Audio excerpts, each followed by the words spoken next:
The Real Property Alliance presents what you should know about property taxes in black and white, and a couple other colors.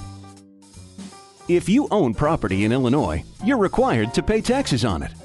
The revenue from your property tax goes to finance almost all of the services that local governments provide to citizens.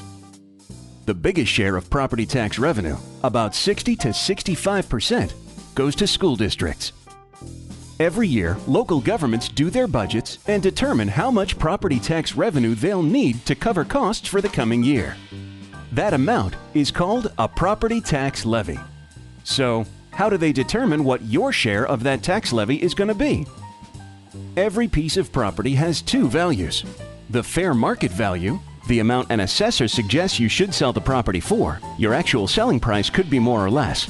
And the assessed value, which is the amount they use to determine your property tax.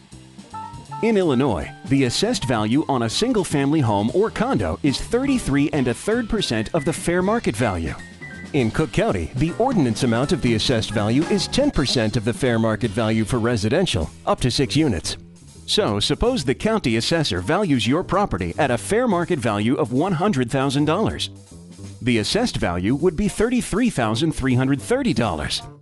The tax rates of each local unit of government are applied to that amount.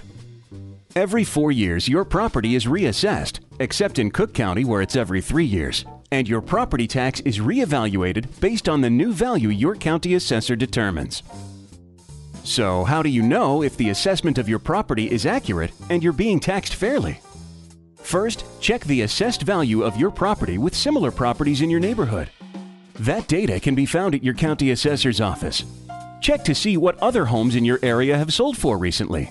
That can give you an idea of whether your property is being valued fairly. And finally, be sure the description of your home that appears on the assessment notice is accurate, like size and square footage. If you think there's an error in your assessment, call your county assessor's office within 30 days of receiving your valuation notice. Sometimes the mistakes are simple and changes can be made right away. Otherwise, you'll have to file an appeal with the County Board of Review. If so, be sure to contact that office to find the necessary documents, deadlines, and other instructions you'll need. One more tip: always check your tax bill, which you get twice a year, to make sure you're getting any tax relief you're entitled to, and that you're not getting any breaks you shouldn't be. For example, if you own and live in your home as a primary residence, you qualify for the General Homestead Exemption, which automatically reduces the assessed value of your home up to a maximum of $6,000, up to $7,000 if you live in Cook County. Other examples of exemptions you may qualify for are the Senior Homestead Exemption, Senior Assessment Freeze, Home Improvement Exemption, Returning Veteran Exemption, and the Disabled Veterans Homeowner Exemption. Contact your county assessor's office to see if you qualify for any of these.